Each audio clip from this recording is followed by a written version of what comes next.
रात का समय था। चारों ओर सन्नाटा पसरा हुआ था। मुंबई के मशहूर बिजनेसमैन राघव कपूर अपने नए बंगले में आए थे। ये हवेली बहुत पुरानी थी, लेकिन उसकी भव्यता देखते ही बनती थी।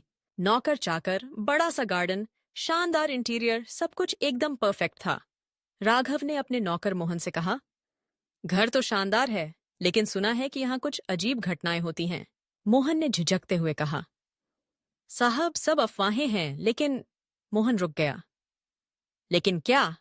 राघव ने पूछा। साहब, यहाँ जो नौकरानी काम करती है वो बहुत अजीब है। कोई उसे कभी आते जाते नहीं देखता।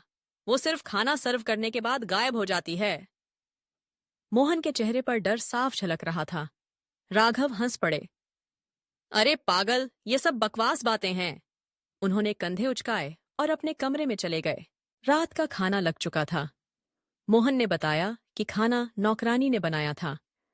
राघव ने देखा, एक सुंदर लेकिन अजीब सी लड़की सफेद साड़ी में सिर झुकाए प्लेट परोस रही थी। उसका चेहरा साफ नहीं दिख रहा था। राघव ने मजाक में कहा, तुम खाना बनाना तो बढ़िया जानती हो, लेकिन अगर गायब होने की जगह मेरी कंपनी में काम करोगी तो दोगुनी तनख्वाह मिलेगी। लेकिन कोई जवाब नहीं आया। राघव ने सिर उठाकर देखा, नौकरानी गायब थी। अगली रात भी वही घटना हुई। खाना आते ही नौकरानी प्लेट रखती और अचानक गायब हो जाती। राघव ने मोहन से कहा, इस बार मैं खुद इसका सच पता करूंगा। मोहन डरते हुए बोला, साहब मत करिए, ये जगह सही नहीं है। राघव ने उसे नजरअंदाज किया और अगले दिन छिपकर देखने लगे। जब नौकरानी आई तो उन्होंने अचानक उसका हाथ पकड़ लिया, मगर हाथ बिल्कुल ठंडा था, जैसे बर्फ। राघव ने झटके से हाथ छोड़ा और देखते ही देखते नौकरानी की आंखें गहरे काले रंग की हो गईं। उसका चेहरा विकृत हो गया और अचानक वह हवा में ऊपर उठ गई। यह घर मेरा था और हमेशा रहेगा। उसकी आवाज पूरे घर में गूंज उठी। राघव के हाथ पैर कांपने लगे। उन्होंने पीछे हटने की कोशिश की, लेकिन दरवाजे खुद ब खुद बंद हो गए। घर की लाइटें झपकने लगीं, हवाएं तेज हो गईं। तभी मोहन दौड़ता हुआ आया और चिल्लाया, साहब, ये आत्मा है। ये कामिनी नाम की नौकरानी थी जो सालों पहले यहाँ काम करती थी।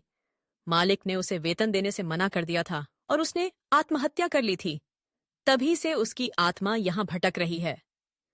आसी तीश्त्य पपीत्य। राघव को पसीना आ गया। अब तक जो कुछ मजाक लगता था वो हकीकत बन चुका था। राघव ने हिम्मत जुटाकर कहा, मुझे माफ कर दो, मैं तुम्हारी तनख्वाह दूंगा, मैं इस घर को छोड़ दूंगा।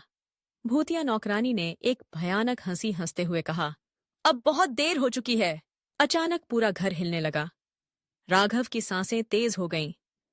उसने दरवाजे की तरफ भागने की कोशिश की, लेकिन एक अदृश्य ताकत ने उसे पीछे खींच लिया। तुमने मेरी तनख्वाह काटने की बात कही थी ना? अब मैं तुम्हें हमेशा के लिए रख लूंगी। नौकरानी की आवाज गूंज उठी।